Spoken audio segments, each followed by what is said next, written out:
can deny that strength, endurance, and conditioning are an integral part of martial arts. Masters throughout the history have always been giving importance to strength training, conditioning, and these traditional methods of strengthening the body.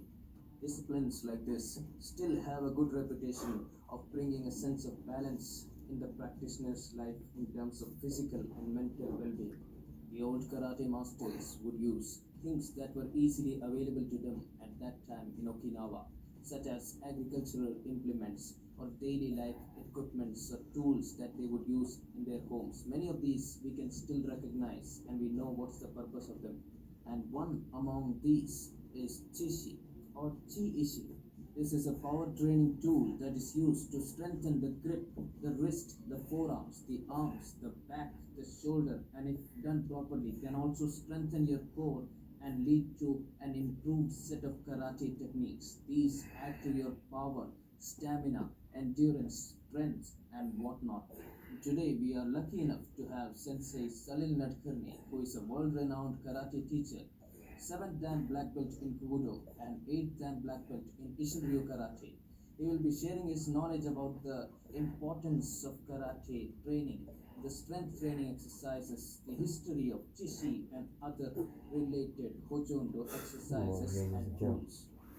Sensei Salil has already shared a lot of valuable information about the history, traditions, and the application of these karate techniques. What you are going to see is Sensei Salil's videos, his drills, his video clippings, his philosophy, his knowledge, but in our words. So sit back and enjoy the ride.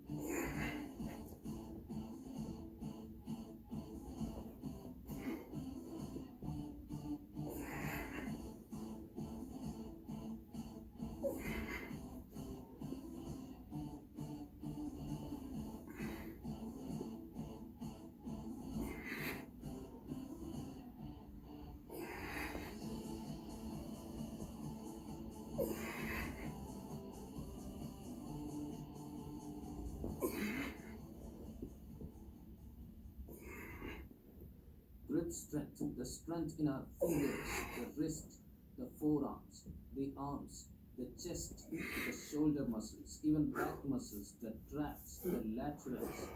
All these muscles are heavily involved in our martial arts movements such as gripping, pulling somebody, getting hold of something or their dress, finger striking, of course, punching, handling a weapon, handling a sword, or maybe striking somebody using a kubudo weapon. Somehow, the old masters from Okinawa knew the importance of these exercises.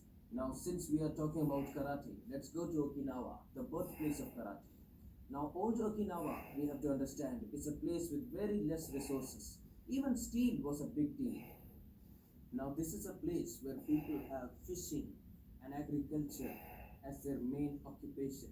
So naturally, they did not have functional gyms and swimming pools and gymnasiums, training centers to train. So they had to adjust with what was available. And most of the time, you can see karate, traditional karate and martial arts equipments would be agricultural or some tools related to their daily activities. So that is what they used for training and making their body fit. And this is exactly what happened with Chishi also. Actually, the Chi-Ishi is a textile industry tool. They used to spin the thing and wind thread around it.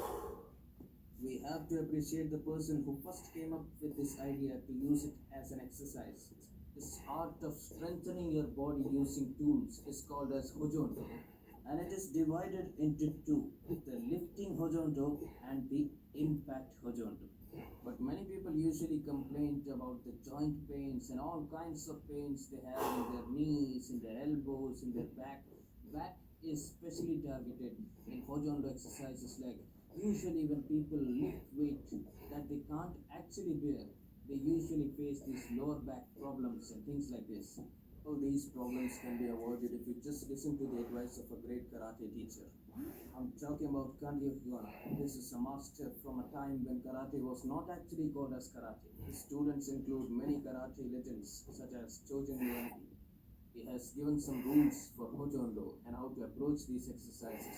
Number one is never rush or never try to show off. There is no such thing as fast progress in Hojondo. Number two is to train according to your abilities. That is, the weight is not important, form is important. Starting off the year with new resolutions, huh? Well, sorry for ruining your plans. The BK Bacon King. More flame grilled beef, more bacon, more cheese, and way less promises to keep. Your way, way better. Maybe next year. Number three is to repeat the exercise until complete exhaustion. We increase the intensity and reps gradually. In other words, lift properly, it will care. With that being said, now let us move on and look at some basic Chishi exercises. This is a video clip of Sensei Salin Natkarni practicing in a dojo.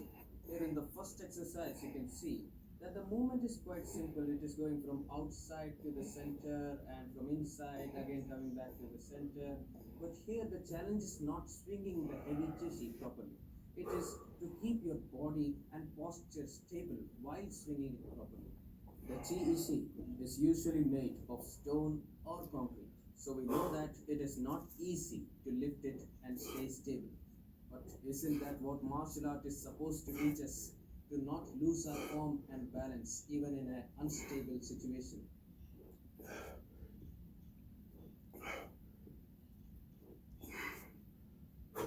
Here is a video clip of Sensei Salil leading his exercises of Chi Ishi in his dojo. Now you can see this is a different exercise where we use not our back but our legs to lift up the Chi Ishi and try to keep it stable in that position.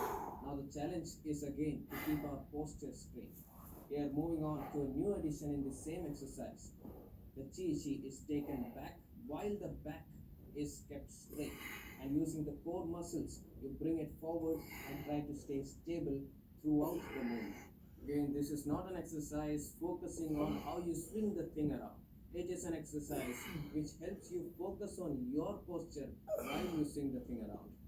Here is another exercise in which they're doing almost vertical punches but with the chi in their hand.